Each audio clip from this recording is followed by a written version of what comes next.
Bumuhos ang suporta mula sa mga taga-Socsargen, partikular sa probinsya ng Sarangani at General Santos City para sa kaarawan ni dating Pangulong Rodrigo Duterte. Panawagan nila hustisya at agarang pagpapauwi sa dating Pangulo. Si Jomal Santos sa detalye ng balita.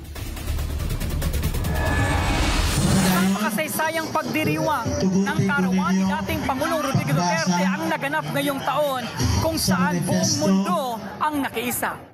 Nakiisa ang mga taga-Socsargen, partikular sa probinsya ng Sarangani at General Santos City sa ika-80 kaarawan ni dating Pangulong Rodrigo Duterte na ipinagdiwang sa buong mundo. Sinimulan sa isang motorcade kung saan makikita ang mainit na suporta ng mga ito. Nagtipon-tipon ang mga taga-suporta at nagmamahal sa dating Pangulo dito sa Pioneer Avenue upang ipahayag ang kanilang panawagan na ibalik na sa Pilipinas si Tatay Digong. Naniniwala kasi silang maraming nilabag at hindi tama ang naging proseso na pinagdaanan ni PRRD bago ito dinala sa The Hague, Netherlands. Nagbigay naman ng kanya-kanyang pagbati ang mga kandidato ng PDP laban sa pagkasenador para sa karawan ng itinuturing nilang buhay na bayani sa ating henerasyon. Hindi naman nagpahuli ang matagal at matalik na kaibigan ni dating Pangulong Rodrigo Duterte na si Pastor Apollo C. Quiboloy sa pagbibigay ng mensahe.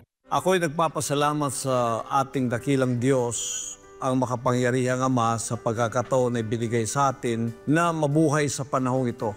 Una sa lahat, maraming salamat sa iyong pagiging tunay na kaibigan, Mayor. Maraming salamat sa iyong pagtanggap sa akin bilang spiritual advisor sa matagal na panahon. Ang estilo ng iyong pamumuno, hindi man nagustuhan o sinangayunan ng iba, ay naghatid ng kapayapaan, kaayusan at kasaganaan sa bawat Pilipino sa loob ng 6 na taon. Dahil dito, minahal ka ng mga Pilipino, Mayor. Itinaas mong muli ang respeto at pagpapalaga ng mga mamamayan sa kanyang sarili at iniangat ang kamalayan na tayo ay hindi alipin ng sino mang banyaga, kundi isang lahi na may pagmamalaki kahit saan man sa mundo. Kaya ikaw ay isang buhay na bayani para sa akin o living hero at mahal ka ng bawat Pilipino, Mayor. Hindi na maiaalis sa puso at isipan ng bawat Pilipino iyong tapang at malasakit. Ikaw ang Tatay Digong na minamahal ng lahat. Saksi ako kung gaano mo pinaglaban ng Pilipinas, Mayor. At ang iyong pamumuno ay hindi matatawaran. Pinagpala ka ng Diyos ang Pilipinas dahil sa iyong matibay na pagtayo laban sa kasamaan, lalo na sa mga nagdudulot ng pagkabahabahagi gaya ng CPP, NPA, NDF. At kung ganito man ang naging kahinatnan natin dahil sa ating mga prinsipyo, isang malaking karangalan ito para sa ating bayan.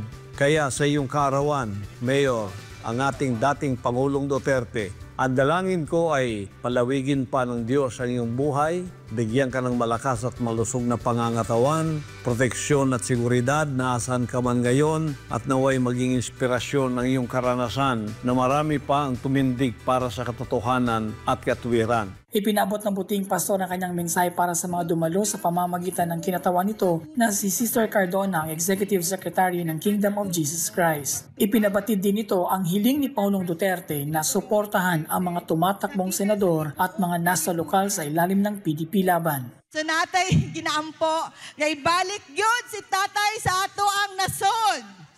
Nagtuo nga karon gidungog na sa atong Diyos sa langit nga ibalik si Tatay diri sa Pilipinas. Unsa pa request ni Tatay? PDP?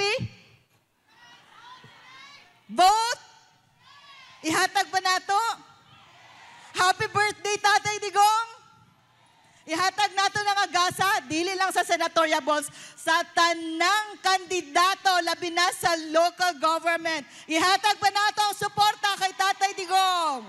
Sa tanan niyang kalyansa, mao niya atong gasa, nga giampo na nato, nga makauli siya, makauban nato siya, sila ni Pastor, makauli sa Davao, silang yutang natawhan. Isang mataimtim na panalangin ang inialay nila para sa dating Pangulo. Mula dito sa General Santos City, para sa Diyos at Pilipinas kong mahal, Jomal Santos, SMNI.